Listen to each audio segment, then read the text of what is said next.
नमस्कार फरीदाबाद, मैं सौरभ भारद्वाज और अपराध कथाएं के इस अंक में आप सभी का स्वागत है, हार्दिक अभिनंदन है। हम बार बार आपको चीज़ों के प्रति चेताते हैं, उस अपराध के बारे में बताते हैं जो आपके साथ भी हो सकता है और जो लोगों के साथ हुआ है। हमारे साथ हैं, क्या पूरा नाम? मनोज कुमार गुप्ता। मनोज कुमार गुप्ता जी हमारे साथ हैं।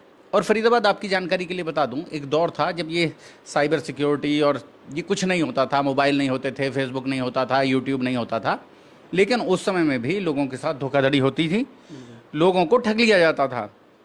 मेवात में लोगों को ठगा जाता था और उसे कहा जाता था टिटलू काट देना।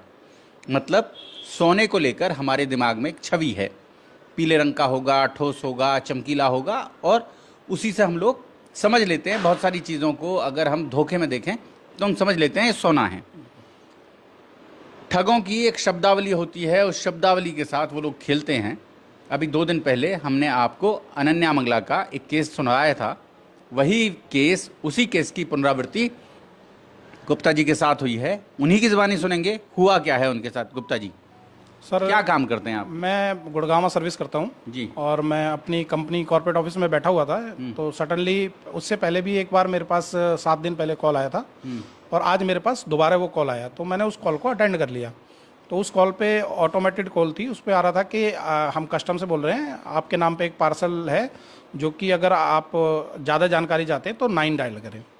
तो मैंने उस पर 9 डायल कर दिया क्योंकि वो कॉल बार बार आ रही थी। तो मैंने कहा एक बार चलो मैं एक बार देख लेता हूँ, क्योंकि कई बार होता है कि मैं क्योंकि इंपोर्ट वगैरह में भी डील करता हूँ तो मेरे कस्टम में नंबर होते हैं, तो कई बार आ जाता है। तो मैंने वो कॉल अटेंड कर ली, तो वो कॉल ट्रांसफ़र हुई आशीष शर्मा के पास। मतलब जिसके पास हाँ, जो ट्रांसफर हुई उसने अपना नाम आशीष शर्मा हाँ बताया। जी, उन्होंने आशीष शर्मा बताया। फरीदाबाद सुनिएगा, बहुत दिलचस्प है क्योंकि ये लगभग पुनरावृत्ति है अनन्या मंगला वाले केस की। जी। तो आशीष जी ने मेरे से बात करी कि आपके नाम पे ये ब्लू डार्ट का डॉकेट नंबर दिया उन्होंने और ब्लू डार्ट का ये कंसाइनमेंट है। वो बाकायदा कागज है, लिखा हुआ है, आप लिखते जा रहे थे इसी कागज पे? मैं लिखता जा रहा था। तो उन्होंने बताया कि ये डॉकेट नंबर है, ये इसमें 20 पासपोर्ट यहाँ है। दिखा दें, ये सब नोट करते चले जा रहे थे। ये डॉकेट नंबर है 873446782137 जी। और इसमें उन्होंने बोला कि आपके पास 20 पासपोर्ट हैं और एक क्लॉथ है इसके अंदर और एक लैपटॉप है उस कंसाइनमेंट में। और ये जो 20 पासपोर्ट हैं ये इलीगली है और हमने इसे कस्टम में स्कैनिंग में रोक रखा है। तो आप इसका मतलब बताइए कि आप ये काम करते हैं। तो मैंने उनको बोला कि नहीं सर, मेरा तो ऐसा कोई लेना देना नहीं है और ना ही मेरा कुछ है। तो उन्होंने बोला कि आपका आधार नंबर और आपका आधार कार्ड हमारे पास है, जो इसके साथ अटैच दिया हुआ था आपने, ये जब कोरियर पिक हुआ है। तो मैंने कहा मैं तो लखनऊ भी नहीं रहता और मैं तो फरीदाबाद रहता हूँ और मेरा लखनऊ से कोई वास्ता नहीं है, ना मैं कभी गया हूँ। तो उन्होंने बोला नहीं नहीं, ये लखनऊ से चला है और वो है आपको। और जा कहाँ रहा है वो भी बता दें थोड़ा सा इन्हें। ये उन्होंने बताया है 876 street 4 Soho villa Cambodia, pin code number है 180204 और ये मिस्टर जॉन डेविड के नाम पे मार्क है। और ये जो कंसाइनमेंट है ये आप इसके बारे में बताइए कि आप ये कहाँ भेज रहे हैं, आप क्या काम करते हैं और आपका आधार नंबर इस पर क्यों आया। तो मैंने कहा सर, मैं नॉर्मली क्योंकि मैं खुद इंडस्ट्री में हूँ तो मेरा आधार नंबर कई बार हम विटनेस के लिए कहीं पे भी दे देते हैं डॉक्यूमेंटेशन। तो हालांकि मैंने ब्लॉक कर रखा है उसको, मैं बायोमेट्रिक उसका ब्लॉक है, मैंने ऐप के थ्रू उसको ब्लॉक कर रखा है, तो बायोमेट्रिक कोई यूज़ नहीं कर सकता। बट आधार नंबर तो जाता ही है नॉर्मली, अब कहीं पे भी आपको देना है तो आधार ही मांगते हैं। तो वो मैंने उस हिसाब से दे रखा है। तो आप बताइए याद करके कि आपने किसको दिया लास्ट टाइम और वो है। तो मैंने कहा भाई ऐसे तो मेरे को ऐसा याद नहीं है कि मैंने किसको दिया, ये तो रूटीन में बिजनेस में मेरे साथ चलता रहता है तो मैं देता रहता हूँ। तो उन्होंने बोला कि ठीक है, हम क्योंकि ये इसके ऊपर केस दर्ज हो रहा है और अगर आपने आज 5 बजे तक हमें मतलब इसके बारे में हमारे पास एफआईआर नहीं आई तो हम आपके खिलाफ इसको कोर्ट में डाल देंगे और फिर आपको अरेस्ट कर मतलब आप एफआईआर दर्ज करवाएं? हाँ जी। तो मैंने कहा सर, मैं एफआईआर दर्ज कराने के लिए लखनऊ तो नहीं आ सकता, मैं तो अभी फरीदाबाद गुड़गांव में बैठा हूँ, तो मैं लखनऊ कैसे आऊँगा एफआईआर दर्ज कराने। तो उन्होंने बोला कि नहीं नहीं, ये आपके लिए एक हम फैसिलिटी कर देते हैं, मैं आपको वहाँ के लोकल जो पुलिस स्टेशन है उससे कनेक्ट कर देते हैं लखनऊ के, तो आप उनसे रिक्वेस्ट कर लीजिए और वो आपकी ऑनलाइन कंप्लेंट दर्ज कर लेंगे। मैंने कहा ठीक है, आप मेरे को कनेक्ट कर दीजिए। तो उन्होंने उसको मेरे को कनेक्ट कर दिया। तो वहाँ पे हेड कांस्टेबल के नाम से, स्काइप से फिर आप? हाँ, हेड कांस्टेबल के नाम से मिस्टर दिनेश कुमार करके हैं, उन्होंने मेरे से बात करी। मतलब जो आदमी जो ठगा आपको, अपने आप को दिनेश कुमार बता रहा था, उसने आपसे बात की? बिल्कुल, जी। वो पूरी यूनिफॉर्म में था, क्योंकि उसने मेरे को पहले स्काइप डाउनलोड कराया। उसने बोला आप स्काइप पे कनेक्ट होइए, अगर आपकी आईडी नहीं है तो आप आईडी बनाइए। तो मेरी आईडी थी, क्योंकि ऑलरेडी मैं आज से 8-10 साल पहले यूज़ करता था, तो मैंने वो आईडी मेरी ऑटोमेटिक एक्टिवेट हो गई। तो मैंने उसको पासवर्ड चेंज करके उसको एक्टिवेट कर दिया। तो वहाँ से उसने फिर कॉल कनेक्ट किया कि आप ये वाली कॉल काट दीजिए, मैं स्काइप पे आपको कनेक्ट कर रहा हूँ। तो उस पूरी उस पर वो आ रहा था लखनऊ उत्तर प्रदेश पुलिस, ये लिखा हुआ आ रहा था। तो उसने मेरे को कनेक्ट किया, उसने कहा आप वीडियो ऑन कर लीजिए, मैं भी आपको दिखा देता हूँ कि मैं मतलब रियलिटी में पुलिस वाला हूँ। तो उसने भी वीडियो ऑन किया, वो बाकायदा पूरी यूनिफॉर्म में था पुलिस की, और हेड कांस्टेबल बता रहा था अपने आप को, और पीछे जो बैकग्राउंड था वो भी ऐसा लग रहा था कि थाने से बोल रहा है वो। तो मैं मतलब थोड़ा सा शॉक्ड हो गया। बट इस पूरे एपिसोड में मुझे जो लगा कि वो उन लोगों ने मेरा ऐसा ब्रेन वॉश कर दिया कि मतलब उन्होंने मेरे को 2:30 बजे कनेक्ट किया, 2:30 बजे से और 6:30 बजे तक वो मेरे से कंटिन्यूशन में बात करते रहे, और मैं उनके साथ कनेक्ट रहा। मैं वो जैसे जैसे कहते जा रहे थे, मैं करता जा रहा था। मतलब मेरा माइंड अनकॉन्शियस हो गया था। जो मेरे दिमाग में शब्द पहले से भरे हुए थे, उन शब्दों का इस्तेमाल करते हुए उन्होंने एक भ्रमजाल बुना, और उस भ्रमजाल का इस्तेमाल करके वो मेरे से पैसा ऐंठना चाहते थे, यही ना? हाँ जी। क्या डिमांड रखी उन्होंने आपके तो सामने? उन्होंने बताया कि आपको जो ये केस है, संजय पाटिल वाला केस है, इसमें आप विक्टिम हैं, और आप जैसे 180 लोग हैं जो इसमें विक्टिम हैं। तो इसमें से आप भी हैं। कुछ लोगों के ऊपर केस चालू हो गया है, और कुछ लोग जो मतलब इनोसेंट थे उनको हमने छोड़ भी दिया है। तो आप बताइए, आप इसमें क्या है, आपका आधार कार्ड वहाँ कैसे पहुँचा या क्या है? मैंने कहा सर ऐसे मैं कुछ ऐसा रिमेंबर नहीं कर सकता कि मेरा कार्ड वहाँ क्यों पहुँचा, क्या है। बट हाँ, इससे पहले मैं सितंबर में मलेशिया गया था, तो मैंने वहाँ ज़रूर वीज़ा वगैरह के लिए आधार कार्ड दिया है। तो और बाकी जनरली क्योंकि मैं कंपनी दो चीज़ें कॉमन दिख रही हैं हमें, जो लोग विदेश जाना चाहते हैं या विदेश जाकर आ चुके हैं उनके साथ ही वारदातें। अनन्या मंगला वो कनाडा जा रही हैं, ये मलेशिया से होकर आए हैं। जी। तो उन्होंने कहा कि ठीक है, आप मेरे को अपना आधार वगैरह बताइए कि कैसे वो कर रखा है, और आप ये बताइए कि ये आधार आपने किस किस को दिया। तो मैंने कहा सर ऐसा सच मेरे को अभी जब कोई एफआईआर उन्होंने कहा कि एफआईआर दर्ज करवा लीजिए, थाने कनेक्ट कर देते हैं, तो फिर आपको कैसे लपेटा उन्होंने? तो उन्होंने मेरे को थाने मतलब स्काइप पे कनेक्ट कर दिया, बाकायदा वीडियो चल रहा था। उन्होंने कहा वीडियो आप ऑफ नहीं कर सकते अपना, हम अपना वीडियो बंद करेंगे। उन्होंने इस्तेमाल किया कि आप डिजिटल अरेस्ट हैं? हाँ जी, उन्होंने बिल्कुल, उन्होंने बोला आप अभी फिलहाल डिजिटल अरेस्ट हैं, अभी आप अगर मेरी बात सुनते रहेंगे। 4 घंटे में ही छूटी, वो तो 17 दिन है। मैं बिल्कुल, मैं उस चीज़ को, और ये भी आप कह सकते हैं गॉड का वो है कि मैं अपने ऑफिस में वापस पहुंचा, तो मैं उनको ये बोल के गया कि मैं अभी नेट मतलब चला नहीं सकता वीडियो कॉलिंग, क्योंकि मैं ऑफिस में जा रहा हूँ वापस अपने, जहाँ मैं सीटिंग है मेरी, और मैं वहाँ पे जाके फिर आपसे बात करता हूँ। तो उन्होंने कहा ठीक है, आप कॉल को चालू रखिए, वीडियो बंद कर दीजिए। तो मैं कंटिन्यूशन में कॉल मेरी चलती रही। तो मैं जैसे ही ऑफिस में पहुंचा, तो हमारे यहाँ एक पर्टिकुलर जोन है जहाँ पे नेटवर्क एकदम बंद हो जाता है। तो बाई चांस मैं उस जोन में चला गया, और एकदम वो नेटवर्क डिस्कनेक्ट हो गया। अब डिस्कनेक्ट होते ही मैं भी थोड़ा सा कॉन्शियस हुआ कि मैं मतलब क्या चल रहा है। उससे पहले मैं सारे बैंक अकाउंट की डिटेल है, वो सारी चीज़ें उनको दे चुका था। मतलब स्क्रीनशॉट उन्होंने मांगे। भी कहा कि आप 3.5 करोड़ रुपया उन्होंने बोला 3,81,00,000 हैं। अच्छा। और उसके एवज में आपको बेल लेने के लिए और 3,81,000 रुपये अरेंज करने हैं। तो मैंने कहा सर 6 बज रहे हैं, मैं तो अभी कहाँ से अरेंज करूँगा।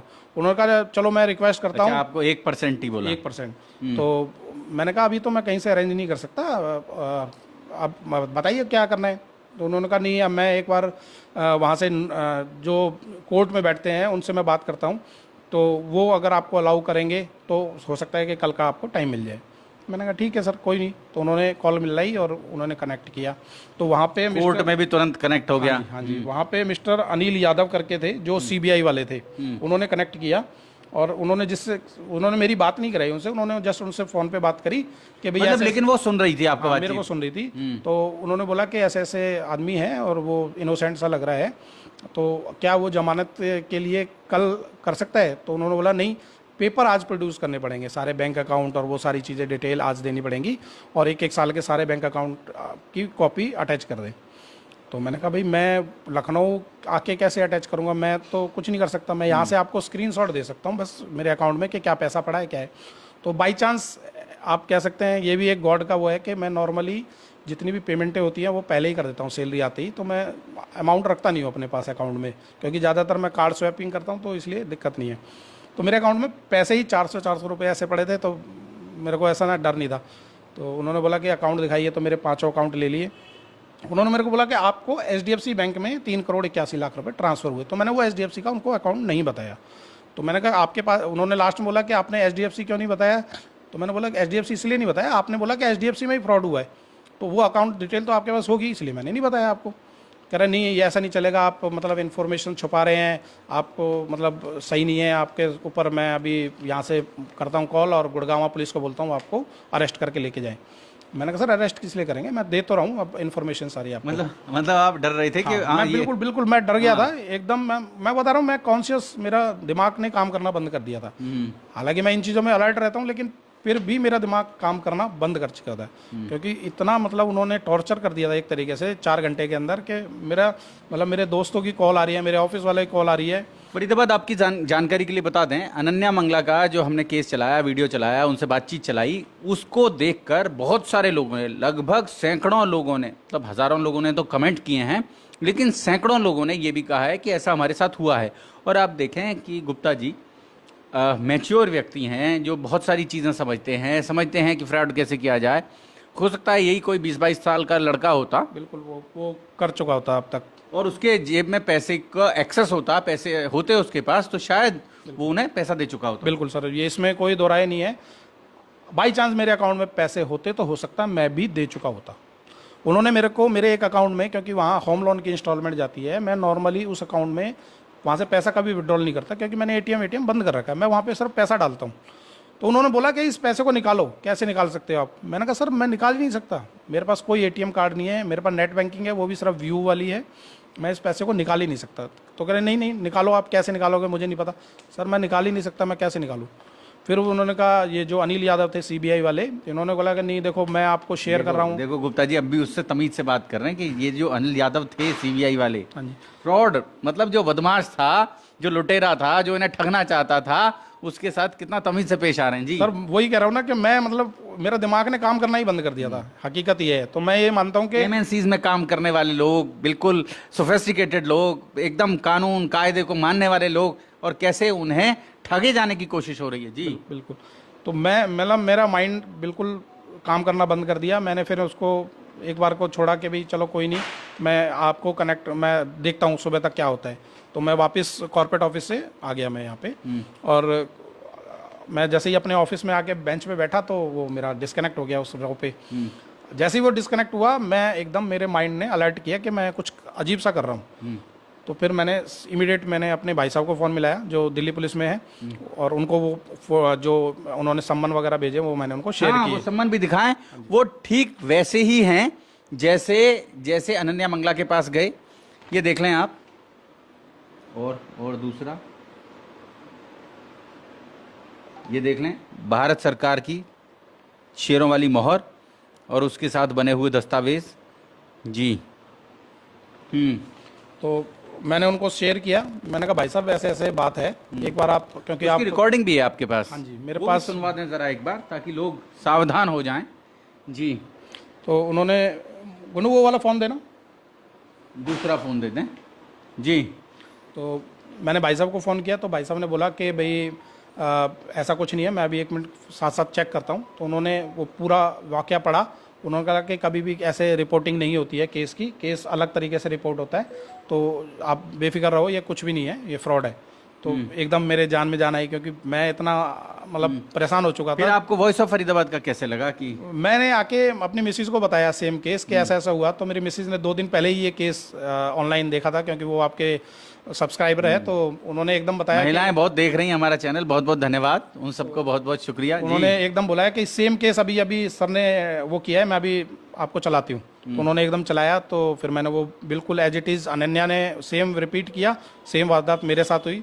तो मैंने ये सोचा कि उसकी आवाज़ सुनवा दें। आशीष शर्मा जो खुद को बता रहा था, उसकी आवाज़ सुनवा दें।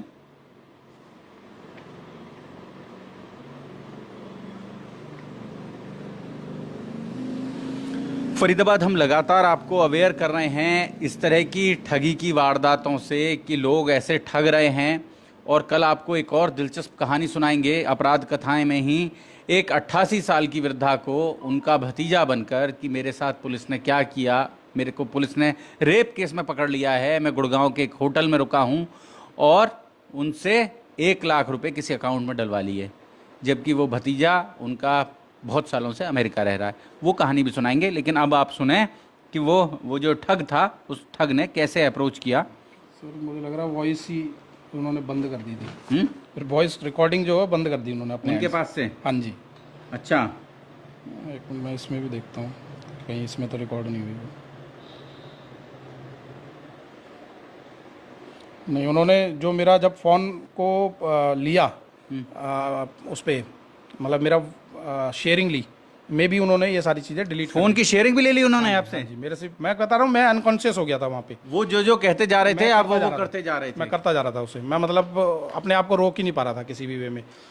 पता नहीं क्यों मुझे ऐसा भय सा पैदा कर दिया उन्होंने। लोन ऐप्स के बारे में हमने आपको बताया था कि वो कितनी ख़तरनाक हैं। उन लोन ऐप्स से लोगों की पर्सनल डिटेल्स ले ली जाती हैं और 10,000 रुपये का लोन देकर 10,000, 20,000, 30,000, 50,000 तक रुपए ले लिए जाते हैं और बाद में उन लोगों को विवश कर दिया जाता है कि और पैसा दीजिए, नहीं देंगे तो आपकी मॉर्फ्ड न्यूड फोटोज़ बनाई जाएंगी और वो आपके सब रिश्तेदारों को, दोस्तों को भेजी जाएंगी। तो आप सोच सकते हैं जी। ये जो कॉल नंबर है वो मेरे पास है 77-102-15573। इस नंबर से मेरे पास कॉल आया था और ये 2:24 पे आया। उसके बाद मैं मतलब लास्ट आप समझ सकते हैं, मैंने अपने भाई साहब को फ़ोन किया है उसके बाद करीब 6 बजे करीब। वो भी दूसरे फोन तक आप डिजिटल अरेस्ट रहे हैं? डिजिटल अरेस्ट रहा जब तक कि वो नेट डिस्कनेक्ट नहीं हुआ। जब वो नेट डिस्कनेक्ट हुआ, हम आम तौर पर नेट को डिस्कनेक्ट होने पर गालियां देते हैं कि ओह यहाँ भी नेटवर्क नहीं आ रहा है, लेकिन आज सोचें, आज बहुत अच्छा रहा, गुप्ता जी बच गए नेट के डिस्कनेक्ट होने की वजह से। जी बिल्कुल। ये मैंने 6:21 पे मैंने अपने भाई साहब को फ़ोन किया, वो दिल्ली पुलिस में है।